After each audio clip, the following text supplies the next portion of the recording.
In the Vietnam War, the Cold War context is important in order to understand why this war was so strategic and include all the world. In this documentary, we will ask us how did the rivalry between communism and capitalism lead to the Vietnam War being both a local conflict and a global Cold War confrontation? We will firstly study the place of the Mad Fear in the war, then try to understand the rivalry between communism and capitalism which led to this war. The third part will be on the bipolarization of the war. After this, we will take a look on the most important hotspots of this war, and we will finally explain the domino theory. During the Cold War, one of the most haunting ideas that shaped global politics and the way people lived was the concept of MAD, which is the mutual assured destruction fear. It meant that if either the United States or the Soviet Union launched nuclear weapons, the other would reply with equal or greater force, ensuring the total destruction of both sides. The Mad Fear created a permanent state of fear, a tension that influenced every conflict, including the Vietnam War. The Mad Fear wasn't just about the existence of nuclear weapons. It was psychological. People lived with the sense that a single political mistake, a misunderstood message or an act of aggression could trigger the end of humanity. During the Vietnam War, this fear took on new dimensions. The United States was fighting a war against communism, not directly against the Soviet Union or China, but everyone knew those powers were watching and arming their allies. The Vietnam conflict became a proxy war, a dangerous testing ground where each side tried to expand influence without crossing the nuclear line.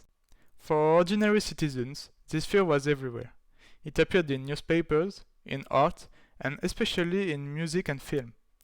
The clip of music Your Attention Please by Scars is an example.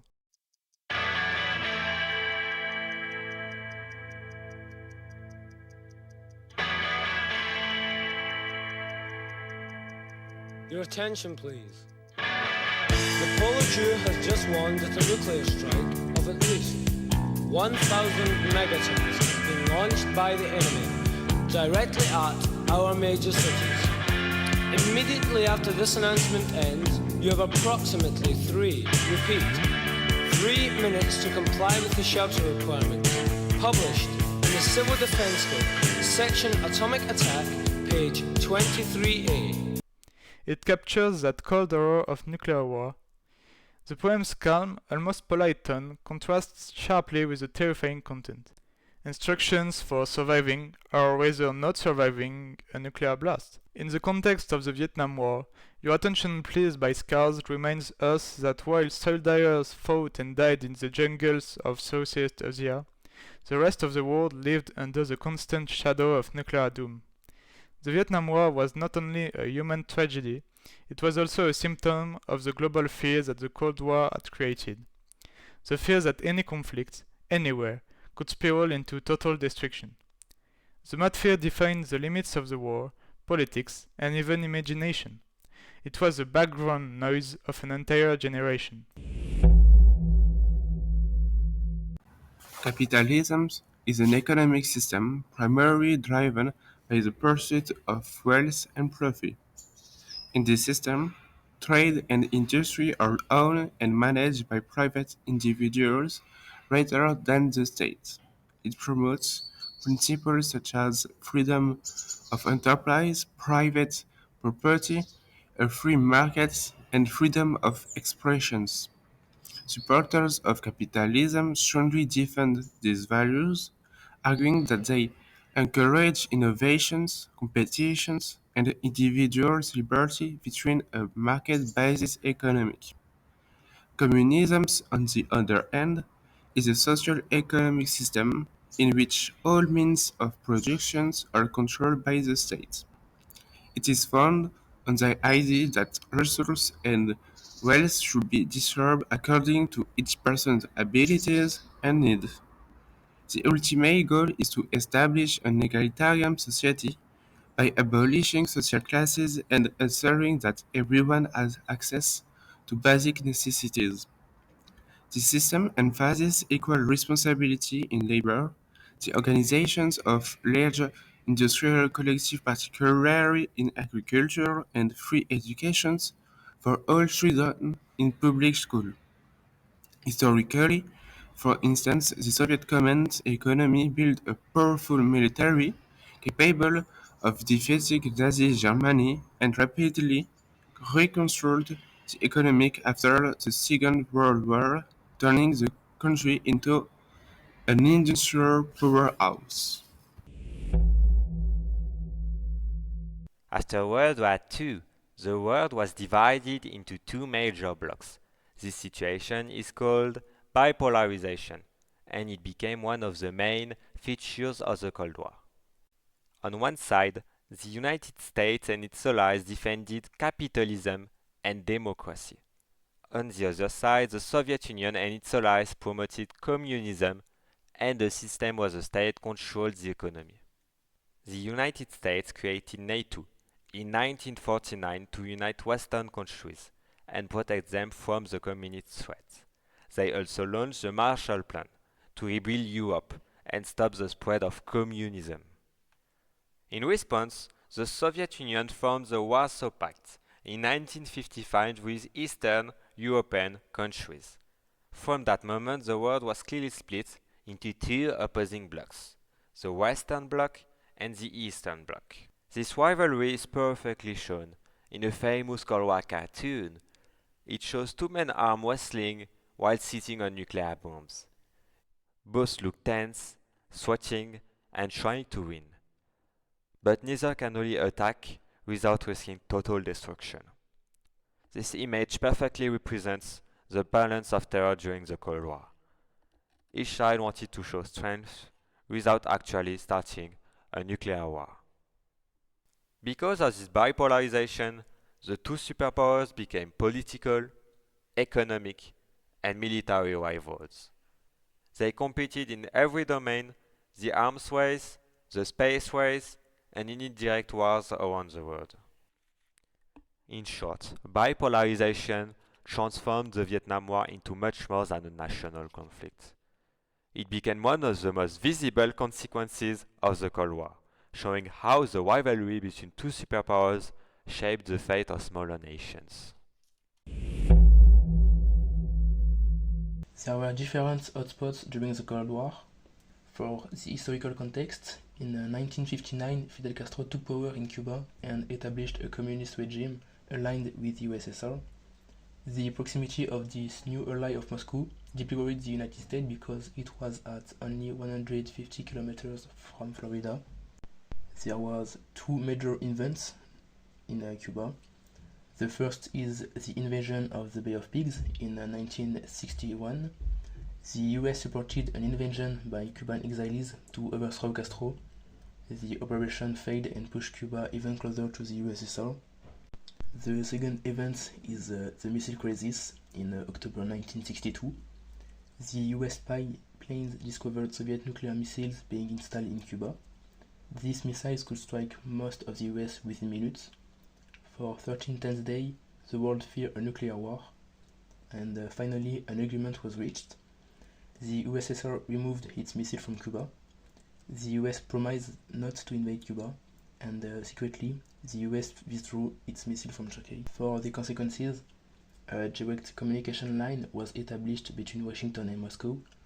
Both powers became more aware of the danger of nuclear, and the crisis marked a turning point toward detente. We have also the Vietnam War in Vietnam. For the context, after the end of French colonization, Vietnam was divided. The communist North Vietnam was supported by the USSR and China, and the capitalist South Vietnam was supported by the USA.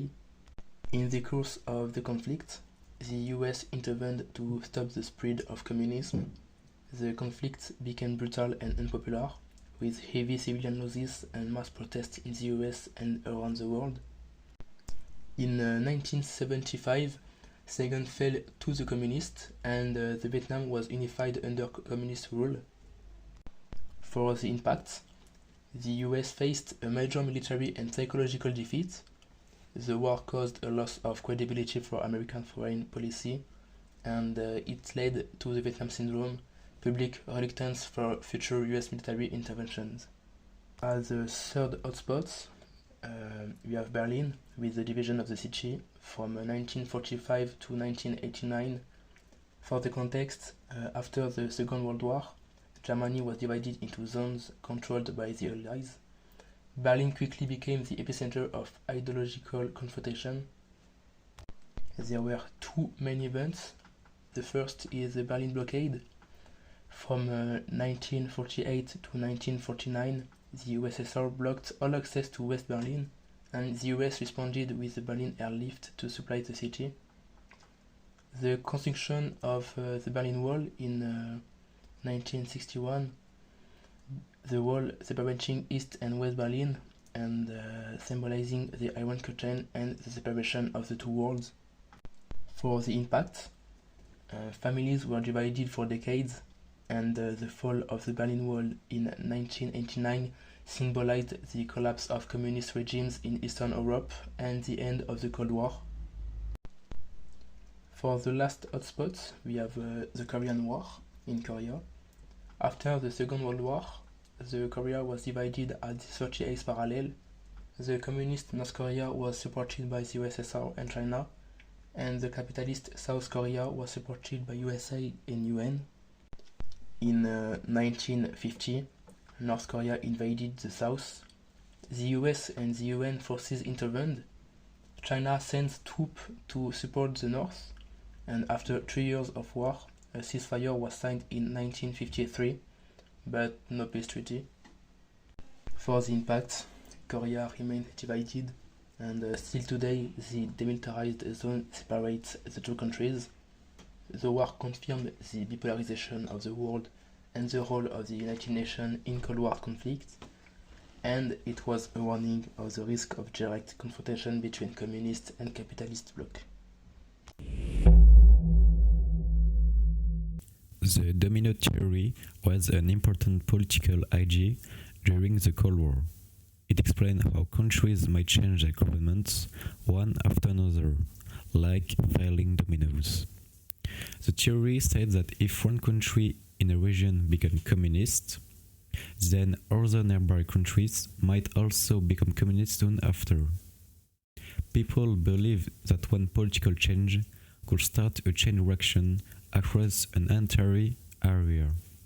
The idea became famous in 1954 when US President Dwight D. Eisenhower talked about it after the war in Vietnam. He said that the fall of one country to communist could make others fall too, just like a line of dominoes. This idea was used by the United States to justify taking action in different parts of the world. For example, the US got involved in the Vietnam War because leaders wanted to stop the first domino from falling in the Southeast Asia. They feared that if Vietnam became communist, countries like Laos, Cambodia, and Thailand might follow. The domino theory also influenced American action in other regions, such as Latin America.